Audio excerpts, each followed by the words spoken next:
السلام علیکم، میں ہوں آپ کا ہوسٹ عمار احمد عباسی اور آپ دیکھ رہے ہیں اپنا چینل انفو ٹوڈے۔ ناظرین، آج ہم بات کریں گے جو ریسنٹلی اسرائیلی صدر نے جو وزٹ کیا ترکی کیا، اس کے اوپر ہم بات کریں گے۔ یہ وزٹ جو تھا بدھ اور جمعرات کو انہوں نے سرکاری طور پر وزٹ کیا، اور یہ اسرائیلی صدر آئزک ہیرزوگ نے وزٹ کیا تھا ترکی کا۔ تقریباً 15 سال کی بیک ڈور ڈپلومیسی کے بعد یہ وزٹ ہوا ہے، اور اس سے پہلے 2007 میں وزٹ ہوا تھا اسرائیلی پرائم منسٹر کی طرف سے، اور اب یہ 2007 کے بعد یہ وزٹ ہے، اور یہ سرکاری طور پر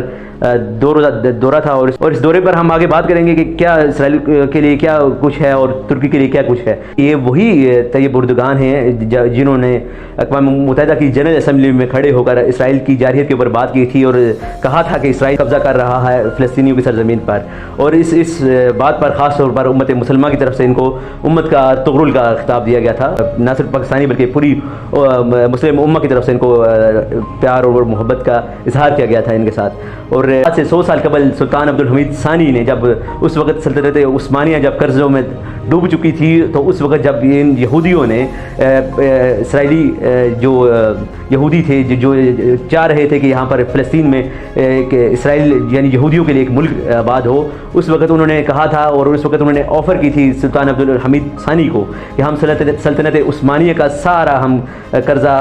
ہم اتار دیں گے اگر آپ ہمیں اسرائیل کی سرزمین دے دیں۔ عبدالحمید ثانی نے انہوں نے کہا تھا کہ سلطنت عثمانیہ کے قرضے کا بوجھ برداشت کرنے کے لیے تیار ہیں، مگر ایک کے لیے وہ اس فلسطین کا ایک معمولی سا ٹکڑا بھی دینے کو تیار نہیں تھے۔ اس کا مین مقصد تھا وہ یہ تھا کہ اسرائیل چاہ رہا تھا کہ یورپ تک وہ اپنی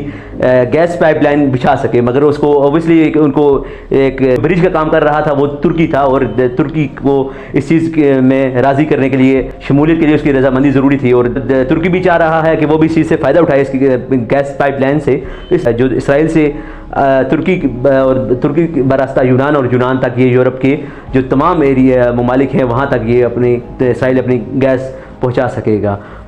اچھا، اس دورے سے پاکستان کو بھی سیکھنے کی بہت ضرورت ہے۔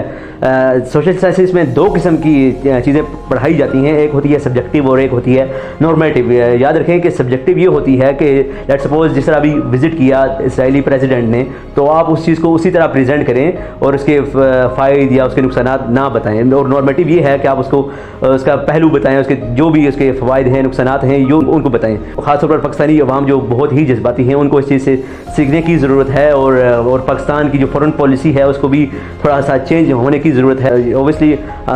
میں یہ نہیں کہہ رہا کہ آپ کو ہرگز اسرائیل کو مان لینا چاہیے، کیونکہ اگر پاکستان اگر اسرائیل کو مانتا ہے تو اسے کشمیر کاز بھی ڈیمیج ہونے کا خطرہ ہے۔ تو مگر یہ ہے کہ اگر ہم نے دیکھیں آپ ترکی جو ہے اپنے اکنامیکلی اپنے ان کو اسٹرانگ کر رہا ہے، ٹھیک ہے، مگر ہم نے آرمینیا سے تعلقات ختم کر لیے۔ کس اسرائیل کے بارے میں جو قائد-اعظم تھے وہ فرما گئے کہ اسرائیل جو ہے وہ ناجائز ریاست ہے مغرب کی، اور اس میں 2 رائے نہیں۔ اور یاد رہے کہ آرمینیا بھی اس چیز کا خواہش مند ہے کہ وہ پاکستان سے اپنے تعلقات بہتر کرے، اور پاکستان جو ہے اس کو ایکسیپٹ کرے، اور دونوں جو ممالک جو ہیں وہ ٹریڈ کر سکیں، اور دونوں ممالک ایک دوسرے کے ساتھ جو معاشی توازن ہے اس کو برقرار رکھ سکیں، اور پاکستان بھی اس کا فائدہ اٹھا سکے۔ آرمینیا کے جو آفیشلز تھے انہوں نے کہا کہ وہ چاہتے ہیں کہ پاکستان سے ہمارے تعلقات ہوں، اور تہمینہ جنجوا وہ بھی انہوں نے بھی اس بارے میں اپنی رائے دی تھی کہ اگر پاکستان اپنے آرمینیا کے ساتھ تعلقات اچھے کر لے تو پاکستان معاشی میدان میں تھوڑا بہت کچھ سٹیبل ہو سکتا ہے، کیونکہ آرمینیا کے اقوام متحدہ میں بھی پاکستان حمایت حاصل کر سکتا ہے۔ کوئی بھی آپ کا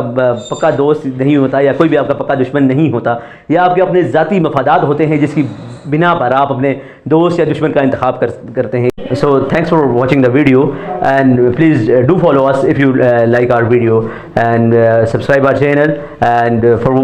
more videos do visit our page and our YouTube channel۔ اپنے ہوسٹ عمار احمد عباسی کو دیجیے اجازت، اللہ نگہبان۔